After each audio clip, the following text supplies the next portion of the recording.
ശാന്തി 19/5/25 പ്രഭാതമുരളി ബാബ്ദാദ മധുബൻ. ബാബ പറയുന്നു, മധുരമായ കുട്ടികളെ, ശ്രീമത് തന്നെയാണ് നിങ്ങളെ ശ്രേഷ്ഠമാക്കുന്നത്. അതിനാൽ ശ്രീമത് മറക്കാതിരിക്കൂ.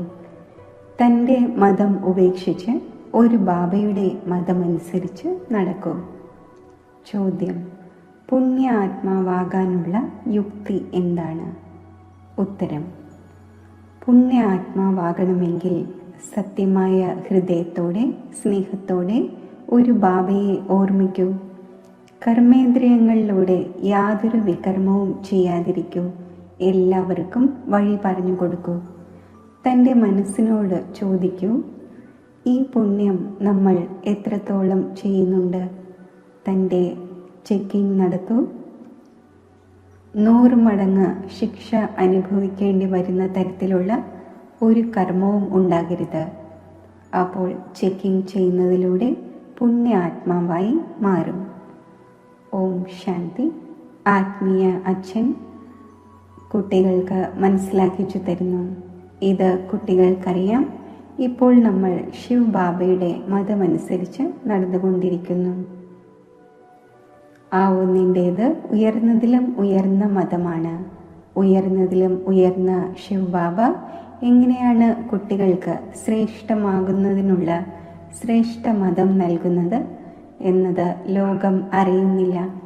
ഒരു മനുഷ്യനും ഈ രാവണ രാജ്യത്തിൽ മനുഷ്യർക്ക് ശ്രേഷ്ഠ മതം നൽകുവാൻ സാധിക്കില്ല. നിങ്ങൾ ഇപ്പോൾ ഈശ്വരീയ മതം ലഭിക്കുന്നവരാകുന്നു. ഈ സമയം കുട്ടികളായ നിങ്ങൾക്ക് പതീതത്തിൽ നിന്നും പാവനമാകുന്നതിന് വേണ്ടി ഈശ്വരീയ മതം ലഭിച്ചുകൊണ്ടിരിക്കുന്നു. ഇപ്പോൾ നിങ്ങൾക്ക് മനസ്സിലായി, നമ്മൾ വിശ്വത്തിൻ്റെ അധികാരിയായിരുന്ന ഈ ബ്രഹ്മാവിനും അറിയില്ലായിരുന്നു വിശ്വത്തിൻ്റെ അധികാരി പിന്നെ ഒറ്റയടിക്ക് പതീതമായി മാറുന്നു. ഈ കളി വളരെ നല്ല രീതിയിൽ ബുദ്ധിയിലൂടെ മനസ്സിലാക്കുവാനുള്ളതാണ്. ശരിയും തെറ്റും എന്താണ്? ഇതിലാണ് ബുദ്ധിയുടെ യുദ്ധം. മുഴുവൻ ലോകവും തെറ്റാണ്. ഒരു ബാബ മാത്രമാണ് ശരി, സത്യം പറയുന്നവൻ. ആ ഒന്ന് നിങ്ങളെ സച്ച് ഖണ്ഡിൻ്റെ അധികാരിയാക്കി മാറ്റുന്നു. അപ്പോൾ ആ ഒന്നിൻ്റെ മതം സ്വീകരിക്കേണ്ടതാണ്. തൻ്റെ മതമനുസരിച്ച് നടക്കുന്നതിലൂടെ ചതിയിൽപ്പെടും. എന്നാൽ ആ ഒന്ന് ഗുപ്തമാണ്, നിരാകാരമാണ്. വളരെയധികം കുട്ടികൾ അശ്രദ്ധ കാണിക്കുന്നു. ഇത് ദാദായുടെ മതമാണ് എന്ന് മനസ്സിലാക്കുന്നു. മായ ശ്രേഷ്ഠ മതം സ്വീകരിക്കുവാൻ അനുവദിക്കില്ല. ശ്രീമത് അനുസരിച്ച് നടക്കണമല്ലോ. ബാബ അങ്ങ് എന്ത് പറയുന്നുവോ അത് നമ്മൾ തീർച്ചയായും അംഗീകരിക്കും. പക്ഷേ പലരും അംഗീകരിക്കുന്നില്ല. നമ്പർ വാർ പുരുഷാർത്ഥമനുസരിച്ചാണ് മതമനുസരിച്ച് നടക്കുന്നത്.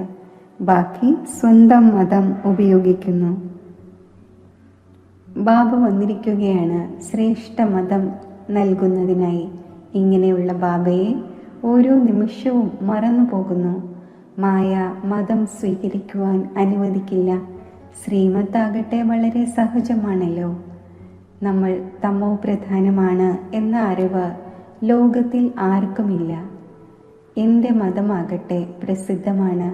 ശ്രീമദ് ഭഗവത്ഗീത. ഭഗവാൻ ഇപ്പോൾ പറയുന്നു, ഞാൻ 5000 വർഷത്തിനു ശേഷം വരുന്നു. വന്ന് ഭാരതത്തിന് ശ്രീമദ് നൽകി ശ്രേഷ്ഠമായതിലും ശ്രേഷ്ഠമാക്കുന്നു. ബാബ മുന്നറിയിപ്പ് നൽകുന്നു, കുട്ടികൾ ശ്രീമത് അനുസരിച്ച് നടക്കുന്നില്ല.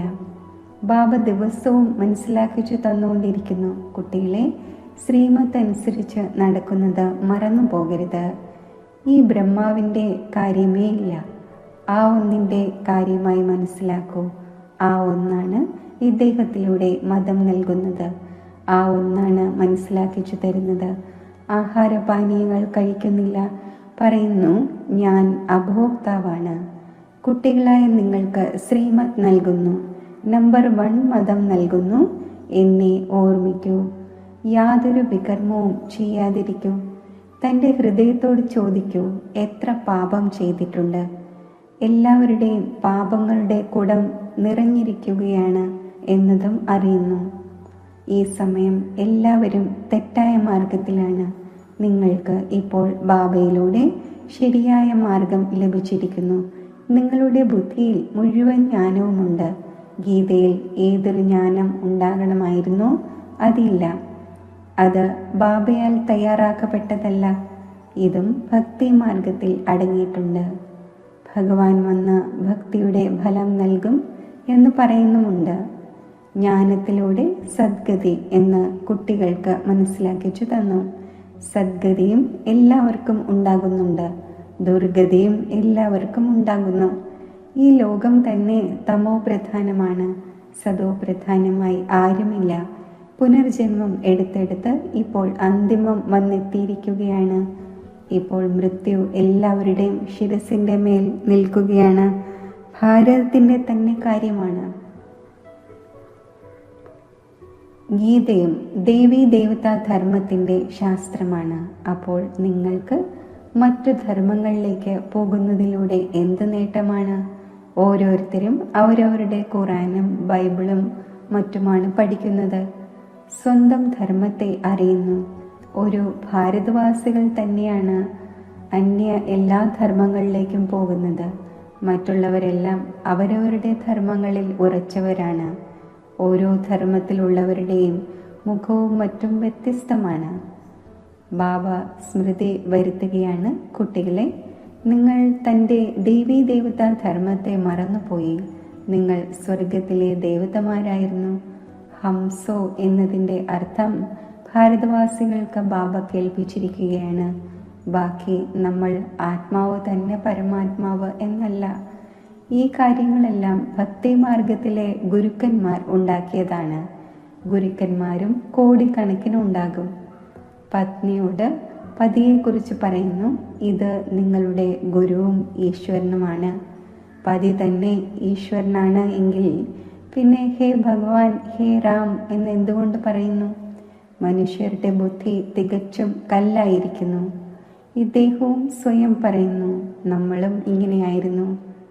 വൈകുണ്ഠത്തിൻ്റെ അധികാരിയായ ശ്രീകൃഷ്ണനെവിടെ? പിന്നെ കൃഷ്ണനെ ഗ്രാമത്തിലെ പയ്യൻ എന്ന് പറയുന്നു, ശ്യാമസുന്ദരൻ എന്ന് പറയുന്നു. അർത്ഥം മനസ്സിലാക്കുന്നില്ല. ഇപ്പോൾ ബാബ നിങ്ങൾക്ക് മനസ്സിലാക്കിച്ച് തന്നിരിക്കുന്നു. ആരാണോ നമ്പർ 1 സുന്ദരനായിരുന്നത്, ആ ആൾ തന്നെ ലാസ്റ്റ് നമ്പറും തമോ പ്രധാനവും ശ്യാമവുമായിരിക്കുന്നു. നിങ്ങൾ മനസ്സിലാക്കുന്നുണ്ട്, നമ്മൾ സുന്ദരമായിരുന്നു, പിന്നെ ശ്യാമമായി. 84ൻ്റെ ചക്രം കറങ്ങി ഇപ്പോൾ ശ്യാമത്തിൽ നിന്നും സുന്ദരമാകുന്നതിനു വേണ്ടി ബാബ ഒരേ ഒരു ഔഷധം നൽകുന്നു. എന്നെ ഓർമ്മിക്കൂ. നിങ്ങളുടെ ആത്മാവ് പതീതത്തിൽ നിന്നും പാവനമായി മാറും. നിങ്ങളുടെ ജന്മജന്മാന്തരങ്ങളിലെ പാപം നശിക്കും. നിങ്ങൾക്കറിയാം, രാവണൻ വന്നതു മുതൽ നിങ്ങൾ വീണ് വീണ് പാപാത്മാവായിരിക്കുകയാണ്. ഇത് പാപാത്മാക്കളുടെ ലോകം തന്നെയാണ്. ഒരാൾ പോലും സുന്ദരമല്ല. ബാബയ്ക്കല്ലാതെ ആർക്കും തന്നെ സുന്ദരമാക്കി മാറ്റാൻ സാധിക്കില്ല. നിങ്ങൾ വന്നിരിക്കുന്നത് സ്വർഗവാസിയും സുന്ദരവുമാകാനാണ്. ഇപ്പോൾ നരകവാസിയും ശ്യാമവുമാണ്. കാരണം കാമച്ചിതയിൽ കയറി കറുത്തുപോയിരിക്കുകയാണ്. ബാബ പറയുന്നു, കാമം മഹാശത്രുവാണ്. ഇതിൻ്റെ മേൽ ആര് ജയം നേടുന്നുവോ അവർ തന്നെ ജഗജ്ജീതാകും. നമ്പർ 1 ആണ് കാമം. അവരെ തന്നെയാണ് പതീതം എന്ന് പറയുന്നത്. ക്രോധിയെ പതീതം എന്ന് പറയില്ല. വിളിക്കുന്നുമുണ്ട്, വന്ന് പതീതത്തിൽ നിന്നും പാവനമാക്കൂ. അതിനാൽ ഇപ്പോൾ ബാബ വന്നിരിക്കുകയാണ്. പറയുന്നു, ഈ അന്തിമ ജന്മം പാവനമാകൂ. ഏതുപോലെ രാത്രിക്ക് ശേഷം പകലും പകലിനു ശേഷം രാത്രിയും ഉണ്ടാകുന്നു, അതേപോലെ സംഗമയുഗത്തിനു ശേഷം വീണ്ടും സത്യയുഗം വരണം. ചക്രം തിരിയണം. ബാക്കി ആകാശത്തിലോ പാതാളത്തിലോ ഏതെങ്കിലും ലോകമൊന്നുമില്ല. സൃഷ്ടി ഇത് തന്നെയാണ്. സത്യയുഗം, ത്രേതായുഗം ഇവിടെ തന്നെയാണ്. വൃക്ഷവും ഒന്ന് മാത്രമേ ഉള്ളൂ. മറ്റൊന്നും ഉണ്ടാകുവാൻ കഴിയില്ല. അനേകം ലോകങ്ങളുണ്ട് എന്ന് പറയുന്നതെല്ലാം കള്ളക്കഥകളാണ്. ബാബ പറയുന്നു, ഇതെല്ലാം ഭക്തി മാർഗത്തിൻ്റെ കാര്യങ്ങളാണ്. ഇപ്പോൾ ബാബ സത്യമായ കാര്യം കേൾപ്പിക്കുന്നു. ഇപ്പോൾ തൻ്റെ ഉള്ളിൽ നോക്കണം. നമ്മൾ എത്രത്തോളം ശ്രീമത്തനുസരിച്ച് നടന്ന് സദോ പ്രധാനം, അതായത് പുണ്യ ആത്മാവായിക്കൊണ്ടിരിക്കുന്നു. സദോ പ്രധാനമായവരെ പുണ്യാത്മാവെന്നും തമോ പ്രധാനമായവരെ പാപാത്മാവെന്നും പറയുന്നു. വികാരത്തിൽ പോകുന്നത് പാപമാണ്. ബാബ പറയുന്നു, ഇപ്പോൾ പവിത്രമാകൂ, എൻ്റേതായിരിക്കുകയാണ്. അതിനാൽ എൻ്റെ ശ്രീമത്തിലൂടെ നടക്കണം. മുഖ്യമായ കാര്യം യാതൊരു പാപവും ചെയ്യരുത്. നമ്പർ 1 പാപമാണ് വികാരത്തിൽ പോകുന്നത്. വേറെ പാപങ്ങളും വളരെയുണ്ട്. മോഷണം, തട്ടിപ്പ്, ചതിവ് തുടങ്ങിയവ വളരെയധികം ചെയ്യുന്നു. പിന്നെ വളരെ പേരെ ഗവൺമെൻറ് പിടികൂടുന്നുമുണ്ട്. ഇപ്പോൾ ബാബ കുട്ടികളോട് പറയുന്നു, നിങ്ങൾ തൻ്റെ മനസ്സിനോട് ചോദിക്കൂ, നമ്മൾ ഏതെങ്കിലും പാപം ചെയ്യുന്നില്ലല്ലോ. നമ്മൾ മോഷണമോ കൈക്കൂലി വാങ്ങുകയോ ചെയ്തുവെങ്കിൽ ഈ ബാബ എല്ലാം അറിയുന്നവനാണ്, എല്ലാം അറിയുന്നുണ്ട് എന്ന് മനസ്സിലാക്കരുത്. ഇല്ല, എല്ലാം അറിയുന്നവൻ എന്നതിൻ്റെ അർത്ഥം ഇതൊന്നുമല്ല. ശരി, ആരെങ്കിലും മോഷ്ടിക്കുകയും ബാബ അറിയുകയും ചെയ്തെങ്കിൽ പിന്നെ എന്താണ്? ആരാണ് മോഷ്ടിച്ചത്? അതിനുള്ള ശിക്ഷ 100 മടങ്ങ് ഉണ്ടാവുക തന്നെ ചെയ്യും.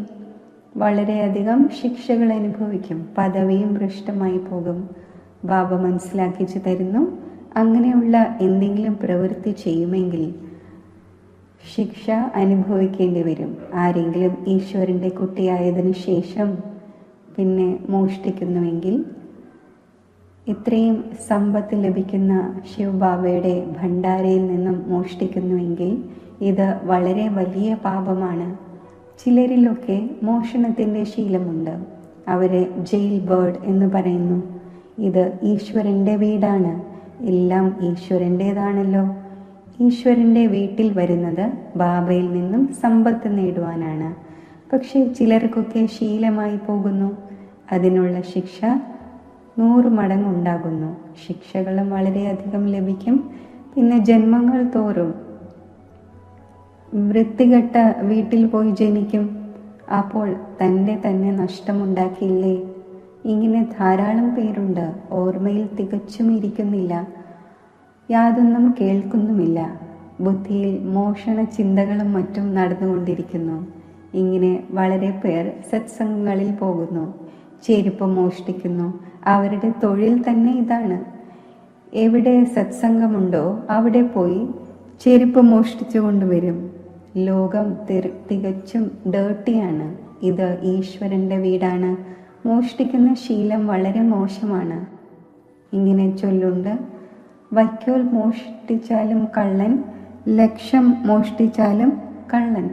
തൻ്റെ ഉള്ളിനോട് ചോദിക്കണം, നമ്മൾ എത്രത്തോളം പുണ്യ ആത്മാവായി, എത്രത്തോളം ബാബയെ ഓർമ്മിക്കുന്നു, എത്രത്തോളം നമ്മൾ സുദർശന ചക്രധാരിയാകുന്നു, എത്ര സമയം ഈശ്വരീയ സേവനത്തിൽ ഇരിക്കുന്നുണ്ട്, എത്ര പാപങ്ങൾ മുറിഞ്ഞുകൊണ്ടിരിക്കുന്നു. തൻ്റെ കണക്ക് ദിവസവും നോക്കൂ. എത്ര പുണ്യം ചെയ്തു, എത്ര യോഗത്തിലിരുന്നു, എത്ര പേർക്ക് വഴി പറഞ്ഞു കൊടുത്തു. തൊഴിലും മറ്റും ചെയ്തുകൊള്ളൂ. നിങ്ങൾ കർമ്മയോഗിയാണ്, കർമ്മം ചെയ്യൂ. ബാബ ഈ ബാഡ്ജുകൾ ഉണ്ടാക്കിക്കൊണ്ടിരിക്കുന്നു.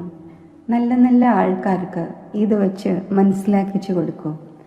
ഈ മഹാഭാരത യുദ്ധത്തിലൂടെയാണ് സ്വർഗത്തിൻ്റെ ഗേറ്റ്സ് തുറന്നുകൊണ്ടിരിക്കുന്നത്. കൃഷ്ണന്റെ ചിത്രത്തിൽ താഴെ എഴുതിയിരിക്കുന്നത് വളരെ ഫസ്റ്റ് ക്ലാസ് ആണ്. എന്നാൽ കുട്ടികൾ ഇപ്പോൾ ഇത്രയും വിശാല ബുദ്ധിയായിട്ടില്ല. അല്പമെങ്കിലും ധനം ലഭിച്ചെങ്കിൽ നൃത്തമാടാൻ തുടങ്ങുന്നു. ചിലർക്ക് കൂടുതൽ ധനമുണ്ട്. അപ്പോൾ വിചാരിക്കും നമ്മളെ പോലെ ആരും ഉണ്ടാകില്ല എന്ന്. ഏത് കുട്ടികൾക്കാണോ ബാബയുടെ ചിന്തയില്ലാത്തത്, അവർ ബാബ നൽകുന്ന ഇത്രയും അവിനാശി ജ്ഞാനരത്നങ്ങളുടെ ഖജനാവിനെ വില കൽപ്പിക്കുന്നില്ല. ബാബ ഒരു കാര്യം പറയും, അവർ മറ്റൊരു കാര്യം ചെയ്യും. ശ്രദ്ധയില്ലാത്തത് കാരണം വളരെയധികം പാപം ചെയ്തുകൊണ്ടിരിക്കുന്നു. ശ്രീമത്തനുസരിച്ച് നടക്കുന്നില്ല, പിന്നെ വീണു പോകുന്നു. ബാബ പറയും, ഇതും ഡ്രാമയാണ്, അവരുടെ ഭാഗ്യത്തിലില്ല. ബാബ അറിയുന്നുവല്ലോ വളരെയധികം പാപം ചെയ്യുന്നു. ബാബയാണ് നമ്മെ പഠിപ്പിക്കുന്നത് എന്ന നിശ്ചയമുണ്ടെങ്കിൽ സന്തോഷമുണ്ടായിരിക്കേണ്ടതാണ്. നിങ്ങൾക്കറിയാം, നമ്മൾ ഭാവിയിലെ പുതിയ ലോകത്തിൽ പ്രിൻസസ് ആകും. അപ്പോൾ എത്ര സന്തോഷമുണ്ടായിരിക്കേണ്ടതാണ്. എന്നാൽ കുട്ടികൾ ഇപ്പോഴും വാടിപ്പോകുന്നുണ്ട്. ആ അവസ്ഥ നിലനിൽക്കുന്നില്ല. ബാബ മനസ്സിലാക്കിച്ചു തന്നിട്ടുണ്ട്, വിനാശത്തിനു വേണ്ടി റിഹേഴ്സലും ഉണ്ടാകും, കലാമിറ്റീസും ഉണ്ടാകും, ഭാരതത്തെ ദുർബലമാക്കിക്കൊണ്ടിരിക്കും. ബാബ സ്വയം പറയുന്നു, ഇവയെല്ലാം സംഭവിക്കുക തന്നെ വേണം. ഇല്ലെങ്കിൽ വിനാശം എങ്ങനെ ഉണ്ടാകുവാനാണ്? മഞ്ഞുമഴ പെയ്യും. പിന്നെ കൃഷിയിടങ്ങളുടെയും മറ്റും അവസ്ഥ എന്താകും? ലക്ഷങ്ങൾ മരിച്ചുകൊണ്ടിരിക്കുന്നു. ആരും അത് പറയുന്നില്ല. അതിനാൽ ബാബ മുഖ്യമായ കാര്യം മനസ്സിലാക്കിച്ചു തരുന്നു. സ്വയം തൻ്റെ ഉള്ളിൽ പരിശോധിച്ചു നോക്കണം. ഞാൻ എത്ര സമയം ബാബയെ ഓർമ്മിക്കുന്നുണ്ട്? ബാബ അങ്ങ് വളരെ മധുരമാണ്, അങ്ങയുടെ അതിശയമാണ്, അങ്ങയുടെ ആജ്ഞയാണ്, എന്നെ ഓർമ്മിക്കൂ. എങ്കിൽ 21 ജന്മത്തേക്ക് ഒരിക്കലും രോഗിയാകില്ല എന്ന് സ്വയം ആത്മാവാണ് എന്ന് മനസ്സിലാക്കി ബാബയെ ഓർമ്മിക്കൂ. എങ്കിൽ ഞാൻ ഗ്യാരണ്ടി നൽകുന്നു, സന്മുഖത്ത് ബാബ നിങ്ങളോട് പറയുന്നു. നിങ്ങൾ പിന്നീട് മറ്റുള്ളവരെ കേൾപ്പിക്കുന്നു. ബാബ പറയുന്നു, അച്ഛനായ എന്നെ ഓർമ്മിക്കൂ, വളരെ സ്നേഹിക്കൂ. പതീതത്തിൽ നിന്നും പാവനമാകുന്നതിൻ്റെ എത്ര സഹജമായ വഴിയാണ് നിങ്ങൾക്ക് പറഞ്ഞു തരുന്നത്. ചിലർ പറയുന്നു, നമ്മൾ വളരെ പാപാത്മാവാണ്. ശരി, പിന്നെ ഇങ്ങനെയുള്ള പാപം ചെയ്യാതിരിക്കൂ, എന്നെ ഓർമ്മിച്ചു കൊണ്ടിരിക്കൂ. എങ്കിൽ ജന്മജന്മാന്തരങ്ങളിലെ പാപം ഈ ഓർമ്മയിലൂടെ ഭസ്മമായിക്കൊള്ളും. ഓർമ്മയുടേതാണ് മുഖ്യമായ കാര്യം. ഇതിനെയാണ് സഹജ ഓർമ്മ എന്ന് പറയുന്നത്. യോഗം എന്ന വാക്ക് തന്നെ മാറ്റിക്കളയൂ. സന്യാസിമാരുടെ ഹഠയോഗം പല പ്രകാരത്തിലുള്ളവയുണ്ട്. അനേകം പ്രകാരത്തിലൂടെ പഠിപ്പിക്കുന്നു. ഈ ബാബ വളരെയധികം ഗുരുക്കന്മാരെ സ്വീകരിച്ചിരുന്നുവല്ലോ. ഇപ്പോൾ പരിധിയില്ലാത്ത ബാബ പറയുന്നു, ഇവരെയെല്ലാം ഉപേക്ഷിക്കൂ. ഇവരെയും എനിക്ക് തന്നെയാണ് ഉദ്ധരിക്കേണ്ടത്. ഇങ്ങനെ പറയുവാൻ സാധിക്കും വിധത്തിൽ ശക്തി മറ്റാർക്കുമില്ല. ബാബ തന്നെയാണ് പറഞ്ഞിരിക്കുന്നത്, ഞാൻ ഈ സന്യാസിമാരെയും ഉദ്ധരിക്കുന്നു. പിന്നെ ഇവർക്ക് എങ്ങനെ ഗുരു ആകാൻ സാധിക്കും? അതിനാൽ മുഖ്യമായ ഒരു കാര്യം ബാബ മനസ്സിലാക്കിച്ചു തരുന്നു. തൻ്റെ ഹൃദയത്തോട് ചോദിക്കൂ, ഞാൻ ഏതെങ്കിലും പാപം ചെയ്യുന്നില്ലല്ലോ, ആരെയും ദുഃഖിപ്പിക്കുന്നില്ലല്ലോ. ഇതിൽ യാതൊരു പ്രയാസവുമില്ല. ഉള്ളിൽ പരിശോധിക്കണം. മുഴുവൻ ദിവസത്തിലും എത്ര പാപം ചെയ്തു, എത്ര ഓർമ്മിച്ചു. ഓർമ്മയിലൂടെ തന്നെയാണ് പാപം ഭസ്മമാകുന്നത്. പ്രയത്നിക്കണം. ഇത് വളരെയധികം പ്രയത്നത്തിൻ്റെ കാര്യമാണ്. ജ്ഞാനം നൽകുന്നത് ഒരേയൊരു ബാബയാണ്. ബാബയാണ് മുക്തിയുടെയും ജീവൻ മുക്തിയുടെയും വഴി പറഞ്ഞു തരുന്നത്. ശരി, മധുരമധുരമായ വളരെ കാലം വേർപിരിഞ്ഞ ശേഷം തിരിച്ചു കിട്ടിയ കുട്ടികൾക്ക് മാതാവും പിതാവുമായ ബാബ്ദാദയുടെ സ്നേഹസ്മരണകൾ. Good morning. ആത്മീയ അച്ഛൻ്റെ ആത്മീയ കുട്ടികൾക്ക് നമസ്തേ. ധാരണയ്ക്കുള്ള മുഖ്യസാരം. ബാബ ഏതൊരു അവിനാശി ജ്ഞാനരത്നങ്ങളുടെ ഖജനാവ് നൽകുന്നുവോ അതിന് വില നൽകണം. കാര്യമായിട്ടെടുക്കാത്തവരായി പാപകർമ്മം ചെയ്യരുത്. ഭഗവാനാണ് നമ്മളെ പഠിപ്പിക്കുന്നത് എന്ന നിശ്ചയം ഉണ്ടായിരിക്കുമെങ്കിൽ അപാര സന്തോഷത്തിലിരിക്കണം. ഈശ്വരൻ്റെ വീട്ടിൽ മോഷണമോ മറ്റോ നടത്തുന്നതിൻ്റെ ചിന്ത വരരുത്. ഈ ശീലം വളരെ മോശമാണ്. ഇങ്ങനെ ചൊല്ലുണ്ട്, വൈക്കോൽ മോഷ്ടിച്ചാലും കള്ളൻ, ലക്ഷം മോഷ്ടിച്ചാലും കള്ളൻ. തൻ്റെ ഉള്ളിലോട് ചോദിക്കണം, നമ്മൾ എത്ര പുണ്യാത്മാവായി. വരദാനം. നിർബലവും നിരാശവും അസമർത്ഥവുമായ ആത്മാവിന് എക്സ്ട്രാ ബലം നൽകുന്ന ആത്മീയ ദയാഹൃദയരായി ഭവിക്കട്ടെ. ആരാണോ ആത്മീയ ദയാഹൃദയരായ കുട്ടികൾ, അവർ മഹാദാനിയായി. തീർത്തും ഹോപ്പ്ലെസ് കേസിലും ഹോപ്പ്, അതായത് പ്രതീക്ഷകൾ ജനിപ്പിക്കുന്നു. നിർബലരെ ബലവാൻ ആക്കി മാറ്റുന്നു. ദാനം സദാ ദരിദ്രർക്കോ നിരാശ്രയർക്കോ ആണ് നൽകപ്പെടുന്നത്. അപ്പോൾ ആരാണോ നിർബലവും നിരാശവും അസമർത്ഥവുമായ പ്രജാ ക്വാളിറ്റിയിലുള്ള ആത്മാക്കൾ, അവരെ പ്രതി ആത്മീയ ദയാഹൃദയരായി മഹാദാനിയാകൂ. പരസ്പരം ഒരാൾ മറ്റൊരാളെ പ്രതി മഹാദാനിയല്ല. അവർ സഹയോഗികളും സഹചാരികളുമാണ്, സഹോദരന്മാരാണ്, സഹപ്രവർത്തകരായ പുരുഷാർത്ഥിയാണ്. സഹയോഗം നൽകൂ, ദാനം അല്ല. സ്ലോഗൻ: സദാ ഒരു ബാബയുടെ ശ്രേഷ്ഠ കൂട്ടുകെട്ടിലിരിക്കൂ. അപ്പോൾ ആരുടെയും കൂട്ടുകെട്ടിൻ്റെ നിറത്തിന് പ്രഭാവം ഇടാൻ സാധിക്കില്ല. അവ്യക്ത സൂചന: ആത്മീയ റോയൽറ്റിയും പ്യൂരിറ്റിയുടെ പേഴ്സണാലിറ്റിയും ധാരണ ചെയ്യൂ. പ്യൂരിറ്റിയോടൊപ്പം മുഖത്തിലും പെരുമാറ്റത്തിലും ആത്മീയതയുടെ പേഴ്സണാലിറ്റി ധാരണ ചെയ്ത് ഈ ഉയർന്ന പേഴ്സണാലിറ്റിയുടെ ആത്മീയ ലഹരിയിലിരിക്കൂ. തൻ്റെ ആത്മീയ പേഴ്സണാലിറ്റിയെ സ്മൃതിയിൽ വച്ച് സദാ പ്രസന്നചിത്തരായിരിക്കൂ. അപ്പോൾ എല്ലാ ചോദ്യവും സമാപ്തമാകും. അശാന്തവും പരവശവുമായ ആത്മാക്കൾ താങ്കളുടെ പ്രസന്നതയുടെ ദൃഷ്ടിയിലൂടെ പ്രസന്നമാകും. ഓം ശാന്തി.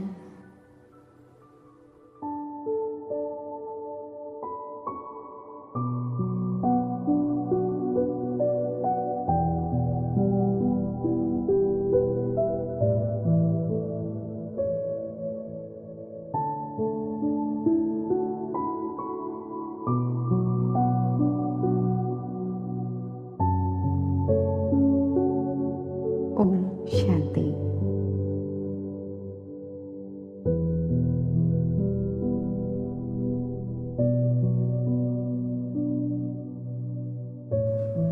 സാകാര സ്മൃതികൾക്ക് ഉപരിയായി ഞാൻ എൻ്റെ വാസ്തവിക സ്വരൂപത്തിൽ സ്ഥിതി ചെയ്യുന്നു.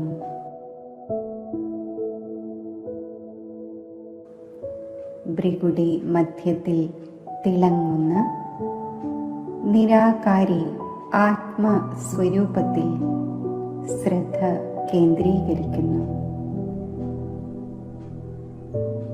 എൻ്റെ ഈ അനാദി വാസ്തവിക സ്വരൂപത്തിൽ ശാന്തിയുടെ ശക്തി നിറഞ്ഞിരിക്കുന്നു. ഈ സ്ഥിതിയിൽ ഞാൻ ശക്തി സമ്പന്നമാണ്. എന്നിൽ നിന്നും ശാന്തിയുടെയും ശക്തിയുടെയും കിരണങ്ങൾ നാനാഭാഗത്തും വ്യാപിക്കുന്നു.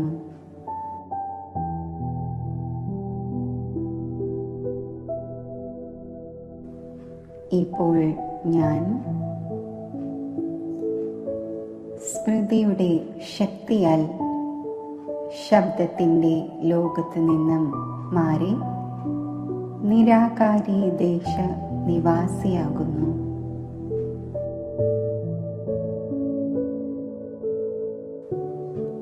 ഈ നിരാകാരി ദേശത്തിൽ നിരാകാരനായ ജ്ഞാന സൂര്യനായ ശിവബാബയുടെ തേജസ്വി സ്വരൂപത്തിനു മുന്നിൽ സ്ഥിതി ചെയ്യുന്നു.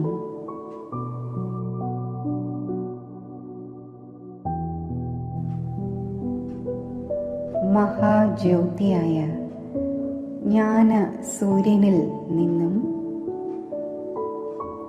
ശക്തികളുടെ കിരണങ്ങൾ എന്നിൽ പതിച്ചുകൊണ്ടിരിക്കുന്നു.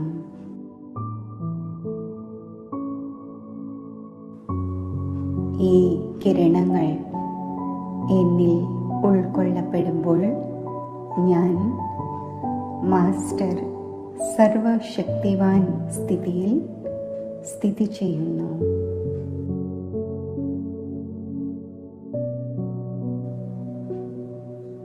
ഈ ശക്തിശാലി സ്ഥിതിയിൽ സർവ ഗുണങ്ങളും ശക്തികളും സ്വതവേ എമർജ് രൂപത്തിൽ ആകുന്നു. ഈ ശക്തിശാലി നിരാകാരി സ്ഥിതിയിൽ ഞാൻ നിർഭയമാണ്, നിർവികൽപ്പമാണ്. ലൈറ്റ് ഹൗസ്, പവർ ഹൗസ് സ്വരൂപമാണ്.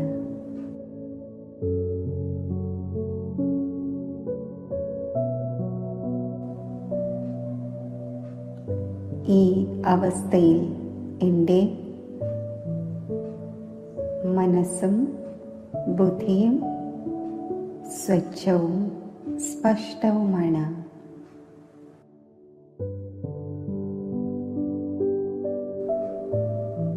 മായയുടെ സൂക്ഷ്മ റോയൽ വിഘ്നങ്ങളെ പോലും തിരിച്ചറിഞ്ഞ് അവയെ സമാപ്തമാക്കാനുള്ള ശക്തി എനിക്കുണ്ട്.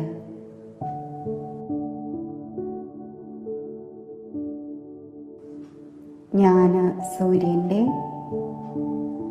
പ്രകാശ കിരണങ്ങൾ എൻ്റെ ചിത്തത്തെ പ്രകാശമാനമാക്കുന്നു.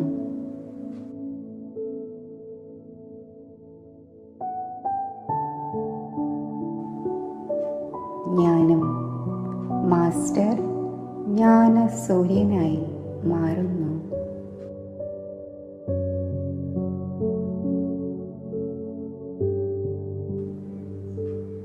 ഈ സമ്പന്ന സ്ഥിതി പ്രാപ്തമാക്കി ശബ്ദത്തിൻ്റെ ലോകത്തിൽ സാകാര ദേഹത്തിൽ സ്മൃതി സ്വരൂപമായി സ്ഥിതി ചെയ്യുന്നു.